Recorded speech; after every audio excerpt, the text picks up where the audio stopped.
Hello student, आज हम geography के नए टॉपिक के साथ।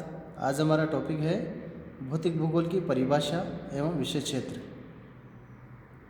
भौतिक भूगोल भूगोल की दो प्रमुख शाखाओं में से एक है। दो प्रमुख शाखाएं कौन कौन सी है? एक तो भौतिक भूगोल और एक मानव भूगोल। भौतिक भूगोल की सर्वप्रथम हम परिभाषा को देख लेते हैं।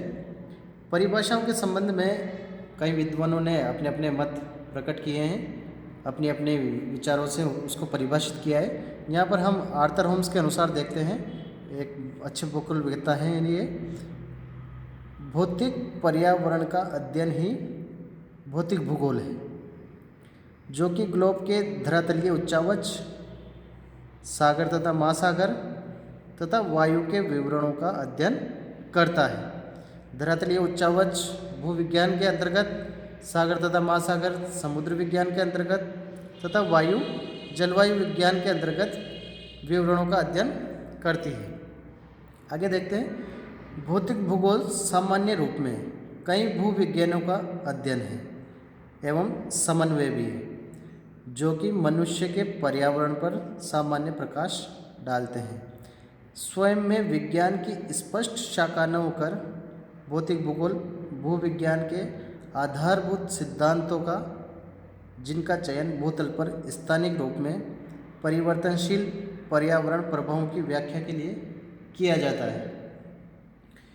भौतिक भूगोल फिजिकल ज्योग्राफी भूगोल की एक प्रमुख शाखा है, जिसमें पृथ्वी के भौतिक स्वरूप का अध्ययन किया जाता है। यह धरातल पर अलग अलग जगह पर पाई जाने वाली भौतिक परिघटनाओं के वितरण की व्याख्या व अध्ययन करता है। साथ ही यह भूविज्ञान, मौसम विज्ञान, जंतु विज्ञान और रसायन शास्त्र से भी जुड़ा हुआ है। ये परिभाषाएं दी गई है। अब इसके विषय क्षेत्र के बारे में जान लें। इसका विषय क्षेत्र बहुत व्यापक है। इसके विषय क्षेत्र के अंतर्गत हम भू आकृति विज्ञान, जियोमॉर्फोलॉजी, समुद्र विज्ञान, ओशियनोग्राफी, जलवायु विज्ञान, क्लाइमेटोलॉजी, जीव विज्ञान, बायोजियोग्राफी का अध्ययन करते हैं। सर्वप्रथम देखते हैं भू आकृतिक विज्ञान, जियोमॉर्फोलॉजी। इसके अंतर्गत पृथ्वी के सतह पर कई तरह के उच्चावच पाए जाते हैं। इनको हम तीन भागों में बांट सकते हैं। एक प्रथम श्रेणी के उच्चावच, द्वितीय श्रेणी के उच्चावच और तृतीय श्रेणी के उच्चावच।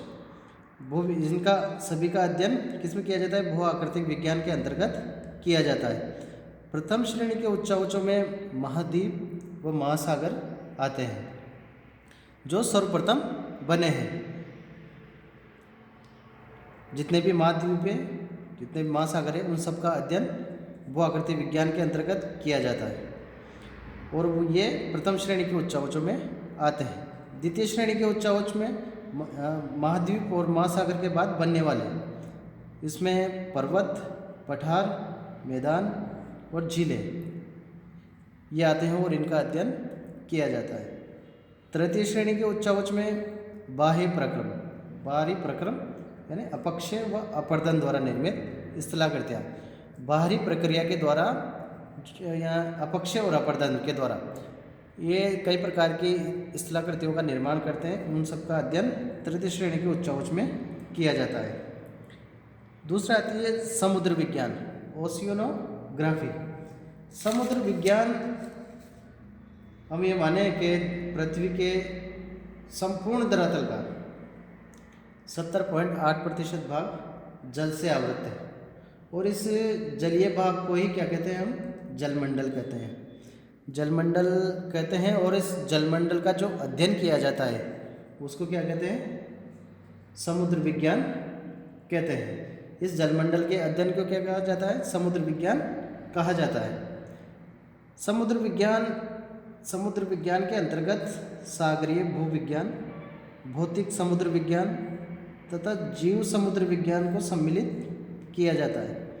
इसके अंतर्गत हम निम्न तथ्यों, कई प्रकार के तथ्य हैं जिसका अध्ययन किया जाता है इसमें, जैसे ज्वारभाटा, सामुद्रिक धाराएं, सामुद्रिक लवणता, महासागरीय निक्षेप, महासागरीय नितल के उच्चावच, सागरीय पादप प्राणियों, उनके विसरण, विशेषताओं एवं वितरण प्रतिरूपों तथा उनके आर्थिक महत्व का अध्ययन इसके समुद्र विज्ञान के अंतर्गत किया जाता है। जलवायु विज्ञान। जलवायु विज्ञान वायुमंडलीय दशाओं और संबंधित जलवायुविक और मौसमी परिघटनाओं का अध्ययन है।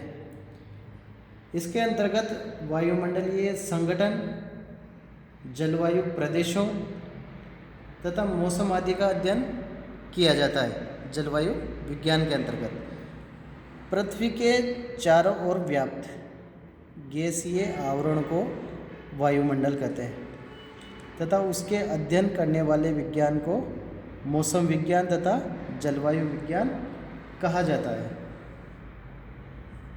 चौथा है जीव भूगोल, बायो ज्योग्राफी।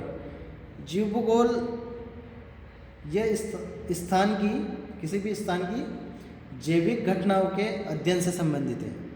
जहाँ पर भी जैविक घटनाएं होती है उनके अध्ययन से संबंधित है।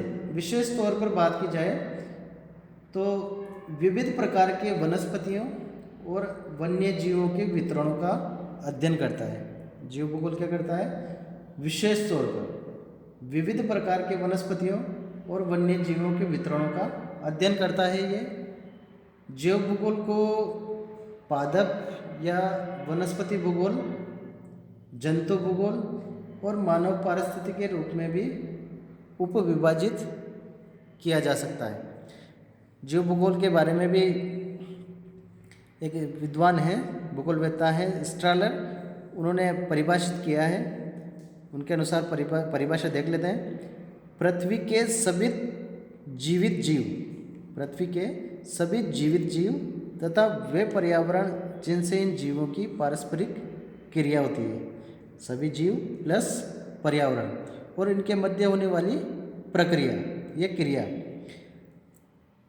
क्या करते हैं? ये मिलकर जीवमंडल की रचना करते हैं।